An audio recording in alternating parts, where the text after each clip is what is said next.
Anybody can do the they want to do when they feel like doing it. Anybody can go to the gym when they feel like going to the gym. Anybody could show up to work and give 100% when they're in the mood to do so. But what makes successful people successful is what they do when they don't feel like it. I see people writing on my page, oh, Andy, I'm motivated. Oh, I listen to your videos and I get hyped. That's great, and I'm glad that I can get you hyped for 5 minutes. But what do you do after the 5 minutes is over? What do you do after you walk out of the seminar that you paid $1,000 to go to? What do you do when you wake up the next day? What do you do when you have to either do what it is you know you're supposed to do without somebody there to supervise you, or you get to take the play off because no one's gonna know the difference? Those are the things that make up success. That's discipline. The practicing, the developing the discipline that when applied consistently can get you to the next level. If you look at the true warriors of humanity, you look at the true empire builders, you look at the true titans who are constructing a better world, they're less about pleasure seeking because they understand that if you want to have a great life, a soaring life, look at what most people do and do the opposite. Growth comes through discomfort. You look at a great athlete, it's the way they show up in the championship game is simply how they showed up in the lonely light of the early hours at practice. To have the results, only 5% of the population have. You've got to be willing to do the things that only 5% of the population are willing to do. Stop going about the day as a servant. Become the master. Run your day and stop having it run you. Believe in yourself. You got one of 100 that has a belief instead of just jaw jet talk of intent. Huge differential there. Differential is somebody just believing life, and the other one taking the most of the opportunity time of life. Remembrance, otherwise forgotten. You have no business being average, but now you justify it. You come up with these great reasons why you can't get up at 5. There are these great reasons of why you have to do everything, why you don't execute, why you don't finish, why you don't follow through, why you say you'll exercise and you do it for about 10 days and you quit. You've got an excuse for why you're average. I guarantee you, if you were humble enough, if you were hungry enough, if you really wanted what you said, you'd sit down and you'd study what you do and you'd say, I can do this better.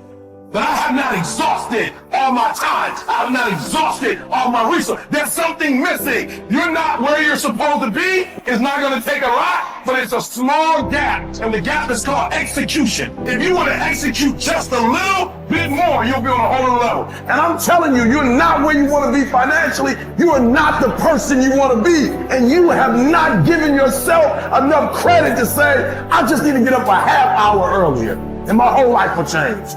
I just need to get up 1 hour earlier. I just need to work 1 hour longer. Doing things that matter take time. Doing things that are great take time. Doing things that are going to get you paid take time. And you can't get around it. You can't outwork time. You can't change it. You can't do anything about it. It's just going to take time. And if you can understand aggressive patience, you can put it into play in your life, you can not only achieve everything you want to achieve, but you can do so with a sense of calm, with a sense of confidence, with a sense of certainty that your life is going to turn out the way that you want it to. It takes faith. You have to trust that things are going to happen. At the end of the day, if you go to bed at night and sleep good knowing you gave every day your all, you can feel good that things are going to happen. If you can understand that it is going to take a long time, and during that time, you are going to have to do absolutely everything you can, you cannot be anything else but successful.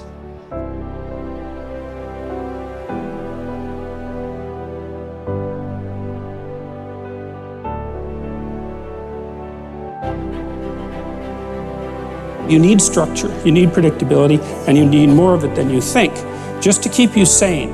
Now, if you're lucky, and maybe a bit odd, you can deviate 5% from the norm, or 10% from the norm, or something like that, carefully and cautiously, as long as the rest of you is all well ordered in a normative manner.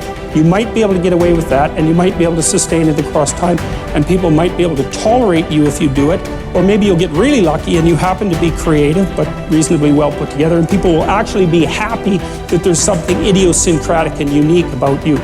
But even under those circumstances, mostly what you want is to have a routine that's disciplined, that's predictable, and bloody well stick to it. You're going to be way healthier and happier and saner if you do that. And then the other thing that you need, because this is one of the things the psychoanalysts got wrong, I think, is that they overestimated the degree to which sanity was a consequence of being properly structured internally, you know? Because from the psychoanalytic point of view, you're sort of an ego, and that ego is inside you. And of course, it rests on an unconscious structure. But the purpose of psychoanalysis is to sort out that unconscious structure and the ego on top of it, and to make you a fully functioning and autonomous individual. But there's a problem with that, because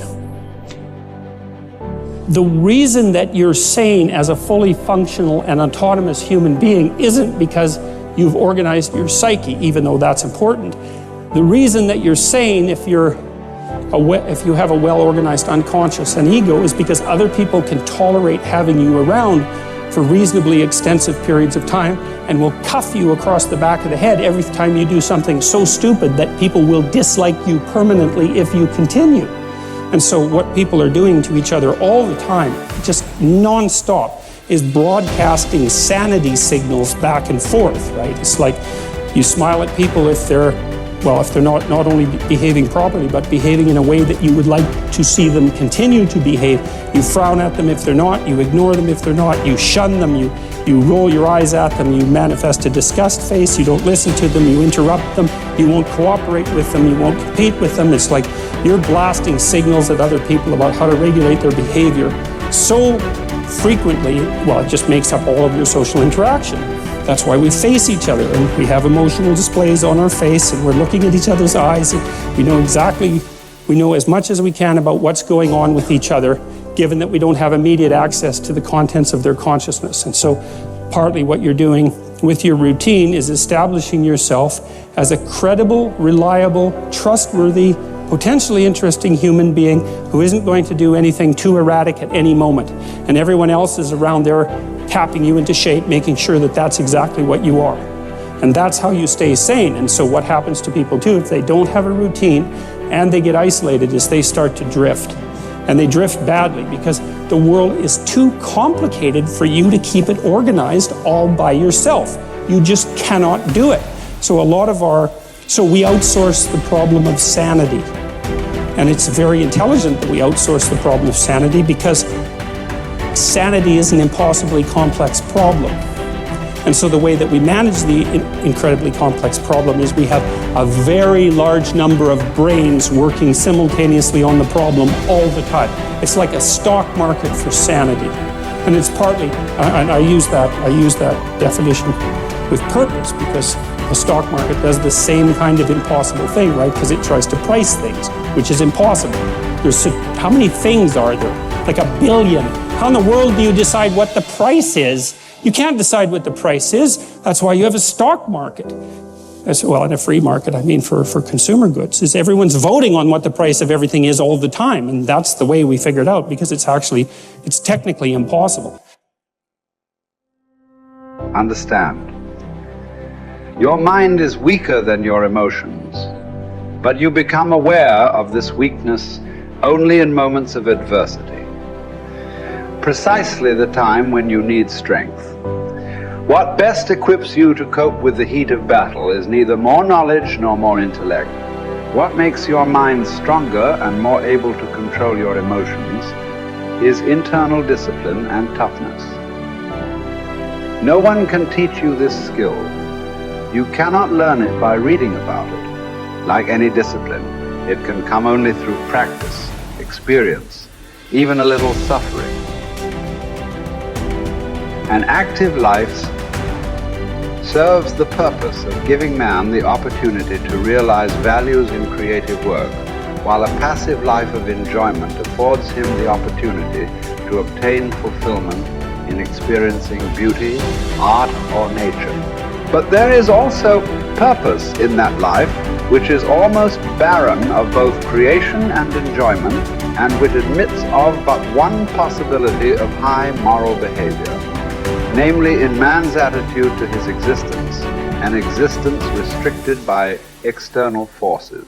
A creative life and a life of enjoyment are banned to him. But not only creativeness and enjoyment are meaningful. If there is a meaning in life at all, then there must be a meaning in suffering. Suffering is an ineradicable part of life, even as fate and death. Without suffering and death, human life cannot be complete. As his mind becomes purer and his emotions come under control, his thoughts become clearer and his instincts truer. As he learns to live more and more in harmony with his higher self, his body's natural intuition becomes active of itself. The result is that false desires and unnatural instincts, which have been imposed upon it by others or by himself, will become weaker and fall away entirely in time. This may happen without any attempt to undergo an elaborate system of self-discipline on his part. Yet it will affect his way of living, his diet, his habits. False cravings, like the craving for smoking tobacco, will vanish of their own accord. False appetites, like the appetite for alcoholic liquor or flesh food, will likewise vanish. But the more deep-seated the desire, the longer it will take to uproot it, except in the case of some who will hear and answer a heroic call for an abrupt change. Persistence and variety. These are the two primary ways to develop great ideas or to solve important problems. Keep leaning your head against a topic for a long time. Certainly for weeks, possibly for years. And along the way, try many lines of attack. Continue to generate options, explore paths, and propose silly ideas. Copy and paste concepts from widely different disciplines and see if it gets you anywhere. All the while, continue to refine the best solution you've found thus far. What looks like genius may simply be the byproduct of persistence and variety. The tendency to avoid challenges is so omnipresent in human beings that it can properly be considered a characteristic of human nature. But calling it natural does not mean it is essential or beneficial or unchangeable behavior.